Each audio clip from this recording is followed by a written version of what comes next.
Bueno, muy buenos días, tardes o noches chicos. Mi nombre es Josué Sánchez Cruz, soy estudiante de medicina, miembro de la SOCEMUR. Y el día de hoy vamos a hablar sobre lo que vendría a ser shock. Vamos a tocar ciertos aspectos importantes en cuanto a esto. Para comenzar, vamos a hablar de la definición. El shock va a ser un estado o un síndrome en el cual va a existir o va a dar lugar a una perfusión inadecuada a los tejidos. ¿Qué quiere decir? Que no va a llevar la cantidad de sangre adecuada a estos tejidos, lo que va a producir que no haya oxígeno y nutrientes suficientes para las demandas metabólicas de los tejidos. ¿Qué quiere decir todo esto? Que a nuestros tejidos requieren una cantidad mínima de oxígeno y nutrientes para poder funcionar de manera óptima. En el estado de shock, esto no va a ser así, no va a llegar lo suficiente, por lo tanto va a haber una perfusión inadecuada. Epidemiológicamente, la morbilidad del shock va a estar entre el 40 y el 80%. Esto va a depender del estadio en el que se encuentre el paciente al momento que recibe la atención médica. Por otro lado, tenemos que el shock cardiogénico va a ser el más frecuente, en un 60%, seguido por el hipovolémico con un 15% y finalmente un obstructivo por 4%, teniendo o perteneciendo el porcentaje faltante a lo que vendría a ser el shock distributivo. Ya hablando de justamente estos tipos de shock, vamos a revisar la clasificación y la etiología de lo que vendría a ser el shock. Vamos a tener cuatro tipos distintos de shock: el distributivo, el cardiogénico, el hipovolémico y el obstructivo. El shock de tipo distributivo se separa en varias, pero usualmente lo suelen agrupar en séptico y no séptico. El séptico, obviamente producto de un proceso infeccioso generalizado en el paciente, ya sea por bacterias gram positivas, gram negativas, hongos, virus, parásitos o micobacterio. Mientras que el no séptico se clasifica por causas inflamatorias sistémicas, por causas neurogénicas o por causas anafilácticas.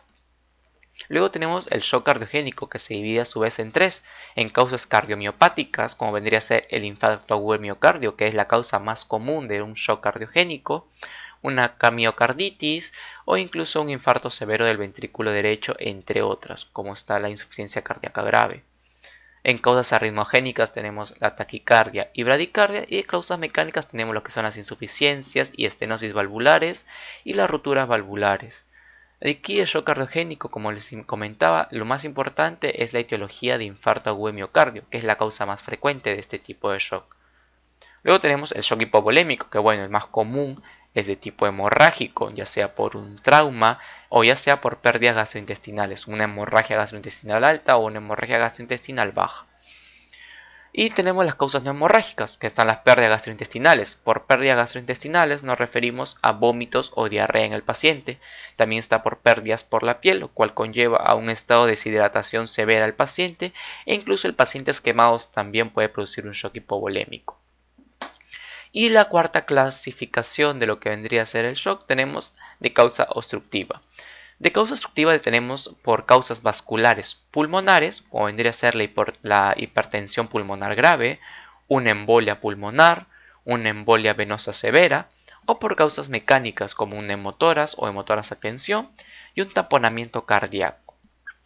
De estas causas, las más comunes o las más frecuentes son la embolia pulmonar, el neumotórax a tensión y el taponamiento cardíaco como causantes de un shock obstructivo.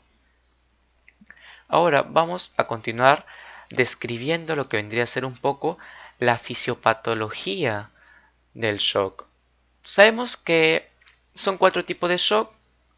Muchos de estos van a tener diferentes causas fisiopatológicas, pero si entendemos la fisiología, vamos a entender qué alteraciones a cada cierto nivel nos causa cada tipo de shock.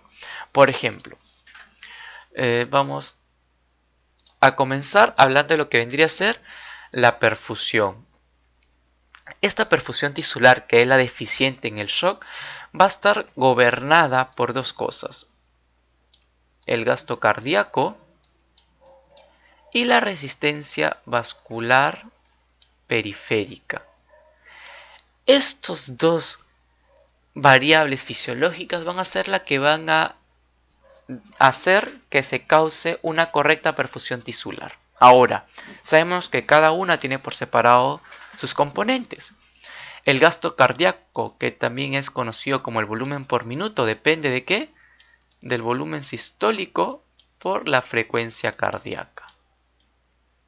Mientras que la resistencia vascular periférica depende de tres variables. 1 es la viscosidad sanguínea. 2 es la longitud del recipiente, que vendría a ser la longitud de los vasos sanguíneos. Y 2 es el diámetro del vaso, o sea, la cantidad de sangre que puede contener este vaso sanguíneo. Estas tres variables van a depender una correcta resistencia vascular periférica. Mientras que el gasto cardíaco va a depender del volumen sistólico con la frecuencia cardíaca. Y a su vez, el volumen sistólico, como podrán ver por acá, depende de tres cosas: la contractibilidad miocárdica, la precarga y la poscarga. Si nosotros entendemos esta parte de acá, vamos a entender gran parte de lo que vendría a ser la fisiopatología del shock. ¿Por qué? Porque sabemos que estas son las variantes fisiológicas que se pueden resumir a un estado óptimo del funcionamiento cardíaco, o sea, de nuestro corazón, porque es nuestra bomba, del continente, que son nuestros vasos sanguíneos, venas y arterias, de un estado óptimo en nuestro sistema respiratorio, porque aquí se va a dar el intercambio gaseoso en la cual se va a oxigenar la sangre y va a botar dióxido de carbono, y del contenido que también es conocido o que también es el oxígeno y los nutrientes adecuados. Ahora, si yo tengo, por ejemplo, una alteración al nivel del motor, o sea, a nivel del funcionamiento cardíaco, como es en el caso de un infarto agudo de miocardio, ¿qué voy a tener? Necrosis. Entonces voy a tener una disminución en la contractibilidad cardíaca, voy a tener menor cantidad de masa muscular, por lo tanto voy a tener un shock cardiogénico. Ya sea a nivel respiratorio o a nivel cardíaco, yo tengo una obstrucción, un bloqueo por cualquier tipo, sea un tamponamiento pericárdico, sea una embolia pulmonar, voy a conllevar a un shock obstructivo por el bloqueo que está existiendo en este momento. Si por A o B yo tengo una vasodilatación marcada o tengo una resistencia vascular periférica alterada, estoy alterando directamente el continente, lo cual me lleva muchas veces a alterar el contenido porque no va a llegar de manera satisfactoria a los tejidos. Por lo tanto, voy a tener una vasodilatación, como le mencionaba, o una alteración en la resistencia vascular periférica conllevando un shock distributivo. Esta vasodilatación puede ser por diversas causas. Puede ser por una pérdida de la respuesta nerviosa, lo cual me lleva a un shock distributivo de tipo neurogénico, por una reacción de nuestro sistema inmune con un patógeno, lo cual nos lleva a un shock séptico, que pertenece también al distributivo, o por un alérgeno que desencadena una reacción anafiláctica, que también está dentro del shock distributivo, el shock de tipo anafiláctico. Y por último también tenemos el otro tipo de shock hipovolémico, en el cual yo tengo un proceso hemorrágico, estoy perdiendo bastante volumen, entonces disminuye mi precarga, y eso se traduce en un shock hipovolémico. Ahora, no simplemente va a depender, así como vamos a ver a posterior, que siempre al inicio voy a tener las manifestaciones clínicas, sino el shock, así como tiene su fisiopatología, también va a tener sus estadios. Por ejemplo, tenemos tres tipos de estadios: el estadio compensado, el estadio progresivo e irreversible por último. En el estadio compensado vamos a tener la aparición de los mecanismos compensatorios como respuesta a la pobre perfusión tisular. ¿Esto qué quiere decir? Que simplemente voy a tener sintomatología o signos y síntomas que den respuesta a mis mecanismos compensatorios. Por ejemplo, ¿cuál es el síntoma más precoz de shock? Es considerado la oliguria, que se da por una hipoperfusión renal en respuesta obviamente a este estado de hipoperfusión tisular. Eso es un síntoma precoz. ¿Por qué? Porque estamos en una etapa de compensación. En el shock hipovolémico, ¿cómo se compensa esto? Bueno, sabemos que tenemos, por ejemplo, el sistema renina-angiotensina-aldosterona, que hace que el riñón secrete renina cuando hay una hipoperfusión, Esta renina va a transformar el angiotensinógeno en angiotensina tipo 2. Lo que tenemos, la enzima convertidora de angiotensina, lo transforma en tipo 3, en tipo 2. Y esto va a producir finalmente una alza de lo que vendría a ser la presión arterial junto con la respuesta de la aldosterona. Entonces, ¿qué más? Luego evoluciona el estadio progresivo, donde vamos a tener estos mecanismos compensatorios se agotan y ya comienza a aparecer signos y síntomas de disfunción orgánica, como cual, por ejemplo, en el caso de shock hipovolémico, esto o los mecanismos compensatorios se rompen cuando hay más del 20 a 25% de pérdidas. En el shock cardiogénico, cuando el índice cardíaco es menor a 2,5, ya tenemos problemas. Y por último tenemos el estadio irreversible, en el cual ya hay un daño orgánico irreversible y el paciente entra en una falla multiorgánica, teniendo como desenlace la pérdida de la vida del paciente. En el cuadro clínico del enfoque diagnóstico de lo que vendría a ser el shock, cuando me llega un paciente, lo primero que yo tengo que realizar o lo primero que tengo que identificar son los signos de hipotensión y signos de que hay una hipoperfusión inadecuada, como les indicaba, la oliguria, que es uno de los signos más precoces de shock. Eso yo tengo que identificarlo. Entonces, una vez que yo tengo esto y que tengo que presuntivamente el paciente puede estar en un estado de shock por la sintomatología, tengo que, por ejemplo, identificar cómo está la presión venosa central. Si está baja o si está alta. Debido a que, por ejemplo, en presión venosa central baja tenemos el shock hipovolémico y el shock distributivo. Mientras que con alta tenemos al cardiogénico y al obstructivo. Ahora, si yo identifico, por ejemplo, un paciente con una presión venosa central baja, tendría que pensar en un shock hipovolémico o en un shock distributivo. Pero si a esto, por ejemplo, tengo un paciente con piel fría y pálida, me orientaría más con un shock hipovolémico. Si tengo un paciente con piel caliente, ausencia de sudoración, más por un shock distributivo. Entonces, en el shock hipovolémico no simplemente va a haber piel fría y pálida, también va a haber un cuadro de hipotensión, como ya indicaba, una presión venosa central y la presión capilar pulmonar baja, mientras que vamos a tener, en este caso, en el paciente, una causa de hemorragia o deshidratación. El volumen por minuto en el paso de pacientes hipovolémicos va a estar disminuido, obviamente. ¿Por qué? Porque estoy teniendo pérdidas mientras que las resistencias vasculares van a ser altas por los mecanismos compensatorios a priori. En el shock distributivo, ¿qué vamos a tener? Un paciente con piel caliente, ausencia de sudoración, moteado o con eritemas.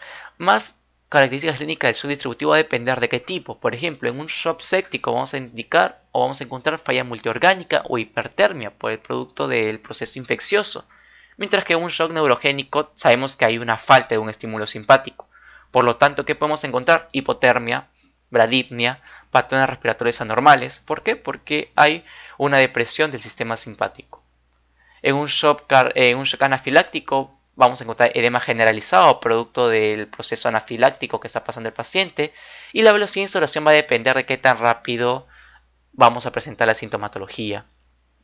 Luego tenemos compresión venosa central alta. Tenemos el shock cardiogénico que vamos a encontrar con piel fría y sudorosa. La presión venosa central y la presión capilar pulmonar va a ser alta, la resistencia vascular va a ser alta. Aquí podemos encontrar edema agudo de pulmón, en el caso sea por causa de una insuficiencia cardíaca. Podemos encontrar también lo que vendría a ser hipotensión. ¿Por qué? Porque va a haber un gasto cardíaco disminuido, producto de la alteración, como le dije, en la contractilidad miocárdica y en la disminución de la masa muscular. Y por último tenemos el shock obstructivo. En este caso podemos encontrar distensión en la vena del cuello, el pulso paradójico. Podemos encontrar, en el caso que sea un neumotórax, la etiología, a la auscultación vamos a encontrar un silencio. En caso sea un tamponamiento cardíaco, vamos a ver una disminución de los ruidos cardíacos. Entonces, ya para finalizar, el shock no es una enfermedad final como tal, sino va a ser un estadio o va a ser una condición la cual nosotros debemos identificar para tratarla en ese momento. Como ven, el shock tiene diferentes etiologías, que es hacia donde siempre debemos apuntar. Debemos primero identificar el shock para poder tratarlo en ese momento, pero también en paralelo identificar la causa etiológica, que es la que en realidad debemos tratar para evitar que el paciente siga en este estado. Sin nada más que decirle, agradecerles por prestar atención a esta pequeña ponencia en cuanto a lo que vendría a ser shock.